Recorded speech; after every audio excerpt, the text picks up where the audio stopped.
कबीरदास जी ने कहीं दोहे में 3 चीजें बताई हैं, तन मन और धन। तन की पवित्रता कब होती है? जब हम सेवा करते हैं। तन की पवित्रता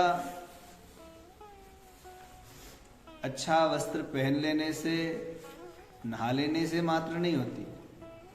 तन की पवित्रता होती है जब हम उस शरीर से किसी की सेवा करें। भगवान की जब हम सेवा करते हैं, हम भगवत पुरुषों की, महनीय पुरुषों की, समाज की सेवा करते हैं, तो वो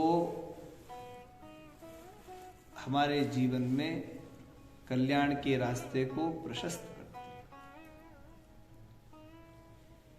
हैं। शरीर किसी का भी हो, ले दे करके तो इसमें हाड़ मांस ही है, और क्या है। कोई गोरा है, कोई काला है, कोई सांवला है, स्त्री पुरुष है, अन्य वर्णादि व्यवस्था है, परंतु सबके शरीर के अंदर केवल हाड़ मांस, रक्त मज्जा के अतिरिक्त तो कुछ नहीं। तामसिक देह, इसकी सार्थकता तब है जब ये भगवान की सेवा में प्रयोग किया जाए, समाज की सेवा में इसका उपयोग हो, अपने महनीय पुरुषों की सेवा में हम इसको लगाएं। भगवान ने गीता में शरीर के कुछ धर्म बताए हैं, शरीर के द्वारा होने वाले तप बताए। उसमें सेवा भी है, सेवा करो।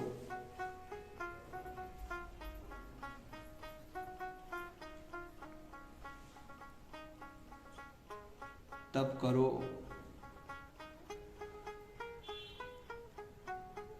और ये भाव से रखो कि सब भगवान के अतिरिक्त तो कुछ नहीं है, सब भगवान है, परमात्मा के अतिरिक्त तो कुछ नहीं है, इसलिए सबकी सेवा अर्चनात्मिका कहलाती है। दूसरा है वंदन, सबको वंदन, क्योंकि हम जिसको भी प्रणाम कर रहे हैं उसके अंदर जो है विद्यमान परमेश्वर ही है, उसके अतिरिक्त कोई नहीं। सब में भगवान है, ऐसी कोई जगह नहीं जहां भगवान ना हो, जहां परमेश्वर की, ब्रह्म की उपस्थिति ना हो, ऐसी कोई जगह ही नहीं। शक्कर है ना, शक्कर समझ में, चीनी, चीनी से हमने घोड़ा बनाया, चीनी से हमने गुड़िया बना ली। तो बताओ, चीनी से जो बनी गुड़िया है, शक्कर से बनने वाली जो गुड़िया है, उसके बाल में मिठास है या उसकी आंखों में या उसके कान में? कहाँ मिठास है? उसके नाक में मिठास है कि उसके पैरों में मिठास है? अरे वो चीनी से बननी होने के कारण उसके कण कण में मिठास है। सब में क्या विद्यमान है? चीनी। गुड़िया बनी कैसे? चीनी से। और चीनी का स्वभाव क्या है? मीठा। वो मिठास उसमें होती है, इसलिए वो उस चीनी से बनने वाली जितनी भी वस्तुएं, चाहे वो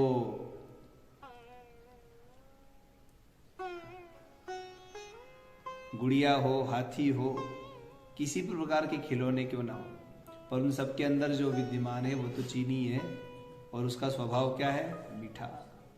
तो संसार जितना भी हमको दिख रहा है रूप नामात्मक, तो ये नामात्मक और रूपात्मक जो संसार है, इस नाम रूपात्मक संसार में भगवान के अतिरिक्त तो कुछ नहीं है, सब में परमात्मा विद्यमान है।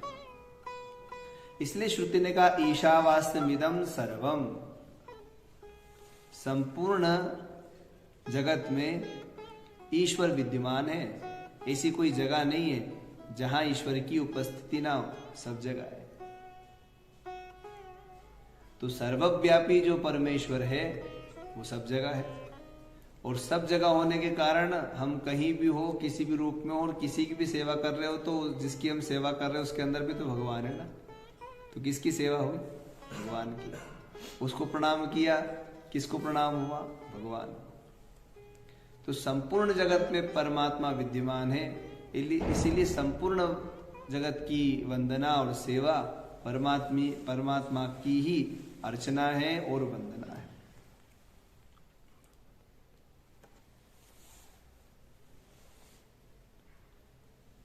जब हम भगवान को नमस्कार करते हैं तो हमारे पाप क्षय होते हैं और हमारे हृदय में प्रेम का अंकुर पैदा होता है। और नमस्कार के लिए शास्त्र ने कहा कि जब आप किसी महनीय पुरुष को, पूजनीयों को, वृद्धों को, गौ ब्राह्मण संतों को प्रणाम करते हो तो 4 वस्तुओं की प्राप्ति होती है: आयु की, विद्या की, यश की और बल की। ये 4 वस्तुएं प्रणाम करने मात्र से हमको प्राप्त हो जाती है। तो भगवान की अर्चना करना, भगवान की वंदना करना, ये भी भक्ति है। भगवान को प्रणाम करोगे तो 10 अश्वमेध यज्ञ करने का पुण्य फल प्राप्त होगा। और अश्वमेध यज्ञ करने वाले के लिए ऐसा कहा जाता है कि उसका पुनर्जन्म हो सकता है। दशाश्वमेधी पुनरेति जन्म। दशाश्वमेध यज्ञ करने वाला पुनर्जन्म को प्राप्त होता है, परंतु भगवान को प्रणाम करने वाला, भगवान को अपना सर्वस्व न्योछावर करने वाला, उसका पुनर्जन्म नहीं होता। प्रणामी न पुनर्भवाय। भगवान को प्रणाम करने से संसार में वापस आना नहीं पड़ता। मन से डंडे के समान शरीर को लेटा करके मन के द्वारा परमात्मा के दिव्य चरण कमलों का चिंतन करते हुए हमको प्रणाम करें और अपना सर्वस्व न्योछावर करते हैं। पहले तो हम भगवान के विषय में सुनते हैं, जिसको श्रवण भक्ति कहते हैं। फिर सुनने के बाद में उन धीरे धीरे सुनते सुनते उनके प्रति प्रेम उत्पन्न हो जाता है, अनुराग उत्पन्न होता है, तो हम गाने लगते हैं, कीर्तन बोलते हैं। फिर बार बार प्रभु की याद आती है, उसको स्मरण भक्ति बोलते हैं। फिर उनके चरणों की सेवा करने की मन में ललक उत्पन्न होती है और हम सेवा में जाते हैं। और भगवान संपूर्ण विश्व की सेवा परमात्मा की सेवा है, इस भाव से हम सेवा में जब उतरते हैं तो उसको पाद सेवन भक्ति बोलते हैं। फिर भगवान की सेवा हम कर रहे हैं और तल्लीनता से कर रहे हैं, किसी की भी सेवा करें, परमात्मा की सेवा है, उसको अर्चनात्मिका भक्ति बोलते हैं। और अपने आप को तिनके के समान मानते हुए, तुच्छ मानते हुए, छोटा मानते हुए, और सब में परमेश्वर है इसलिए अपने आप को सेवक और भगवान स्वामी है, तो मैं सेवक हूं और भगवान मेरे स्वामी, इस भाव से हम जब सेवा वंदना करते हैं और भगवान की सेवा करते हैं तो उसको वंदनात्मिका भक्ति। अब भगवान के हमें और हमारे भगवान है तो कोई संबंध तो बनना चाहिए। तो स्वामी सेवक का संबंध है, गुरु शिष्य का संबंध है, भक्त भगवान का संबंध है, माता पिता पुत्र का संबंध है। भगवान के साथ पे कई प्रकार के रिश्ते नाते होते हैं, संबंध भक्त लोग बनाते हैं। उन कई संबंधों में एक संबंध है सखा का संबंध। भगवान के साथ में हमारा संबंध सखा भाव का भी हो। भगवान हमारे मित्र हैं और हम भगवान के मित्र हैं। अर्जुन भगवान की आराधना सखा भाव से करते थे। सुदामा जी ने भगवान की आराधना सखा भाव से करी।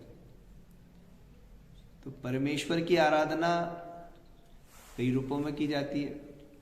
या तो हम भगवान को अपनी माँ मान ले, भक्त लोग भगवान को माँ मान करके अपनी भगवान की आराधना करते हैं, पिता मान करके भगवान की आराधना करते हैं, और भाई सखा भाई मान करके भगवान की आराधना करते हैं, सखा मान करके आराधना करते हैं, गुरु मान करके भी आराधना करते हैं, शिष्य मान के आराधना भी करते हैं कुछ भक्त।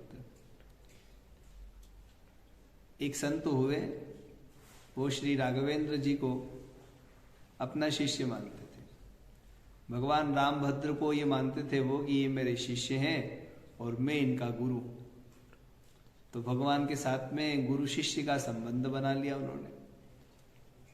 अब वो गुरु हो गए क्योंकि वो अपने आप को वशिष्ठ मानते थे, तो राम उनके शिष्य बन गए।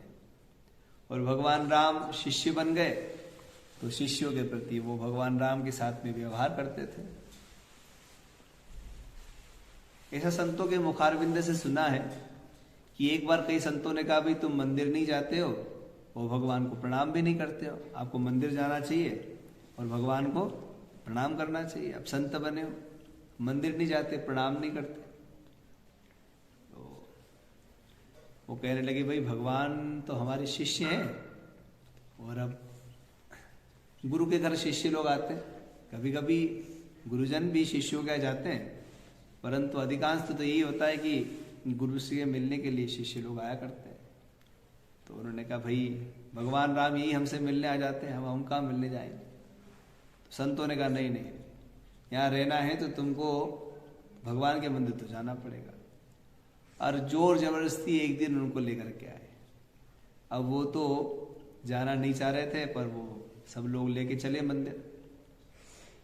अब उन्होंने कहा देखो हम तुम्हारे गुरु ये तो हमने साबित कर दिया, पर तुम हमारे शिष्य हो ये तुमको साबित करना है।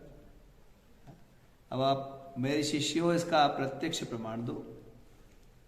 तो जैसे ही गुरुजी मंदिर आए, भगवान राघवेंद्र सरकार का जो मुकुट था वो मुकुट नीचे गिर गया, और देखा भगवान राम सिर झुका के खड़े।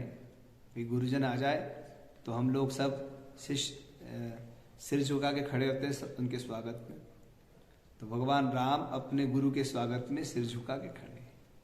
तो भगवान की आराधना उन्होंने जब इस रूप में करी कि मेरे शिष्य राम है और मैं उनका गुरु हूं, तो भगवान ने उसको संबंध को निभाया। तो हमारा भगवान के साथ में कोई ना कोई संबंध होना चाहिए। जब भगवान के साथ में हमारा कोई संबंध होता है तो उस संबंध को भगवान निभाते हैं, पूरा करते हैं। तो भगवान के साथ में एक भक्ति होती है, उसका नाम है सखा,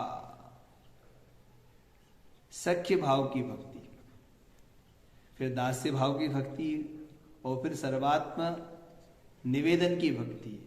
ऐसे नवधा भक्ति का उल्लेख श्रीमद् भागवत में आता है।